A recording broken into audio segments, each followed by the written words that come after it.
fought and defeated Al-Qaeda and ISIS, that we can't leave Hamas there because Hamas will continue the battle to destroy Israel. They'll do, when in this temporary ceasefire, one of their leaders comes out, you know what he says? We're going to do October 7th again, except we'll do it bigger. So obviously, you can't talk about peace neither with Hamas or in the Middle East if this toxic, murderous organization is left standing. Any more than you could make peace in Europe after World War II if the Nazi regime was left standing and the Nazi army was left standing. You want a different future? You got to knock out the people who want to destroy you and destroy peace. That's what we're going to do. I think that will also usher in, actually, the peace with Saudi Arabia and with others. And I think there will be others, too. Yes, ma'am.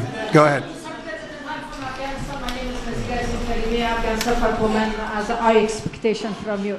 Do you have any plan to change Afghanistan situation? Are you able to recognize Taliban? Because I'm an Afghan journalist, Afghan suffered woman. Any comment about Afghanistan? What's your future plan for Afghan people, especially Afghanistan? I have a little hard time understanding you. Where are you from?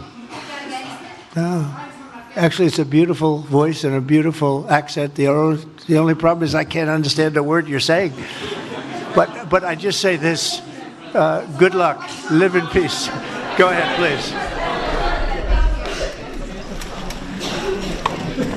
That's okay, yeah, please. Prime Minister, you said earlier today that it was tough for you to implement these sanctions on Iran, but you did indicate that you were willing to negotiate with them. What would that look like, and are you in conversations with them? And the same for the Prime Minister. I hated doing it. I want Iran to be peaceful and successful. I hated doing it. I did it once before, and we brought them down to a level where they were unable to give any money. They had to survive themselves, and they had no money. They were essentially broke, and they had no money for, as I said, Hezbollah. They had no money for Hamas. They had no money for any form of terror. The 28, if you call it, the 28 sites of terror, they had no money for any of it. They had to do their own and focus on their own well-being. And I hated to do it then, and I hate to do it just as much now. And I say this, and I say this to Iran, who's listening very intently. I would love to be able to make a great deal, a deal where you can get on with your lives and you'll do wonderfully. You'll do wonderfully. Incredible people, industrious, beautiful, just an unbelievable group of people in Iran. And I know them well, have many friends from Iran and many friends that are Americans from Iran, and they're very proud of Iran.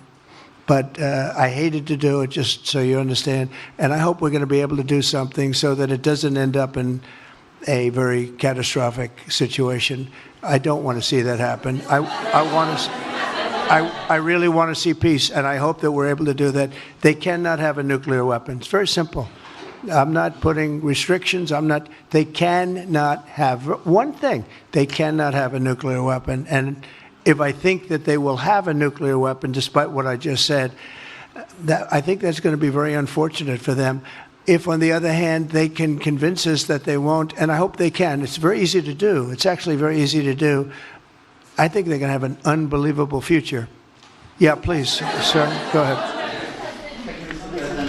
You just laid out your plan for Gaza. Yes. Can you lay out your plan for Ukraine and also...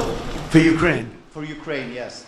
You consider yourself a strong leader. You blamed your predecessor for letting Russia to take over Ukraine. Will you demand from Putin to get out of Ukraine, from sovereign territory of Ukraine? So we're dealing right now on the subject. I don't want to spend a lot of time because we're here for another reason, but we are having very good talks, very constructive talks on Ukraine.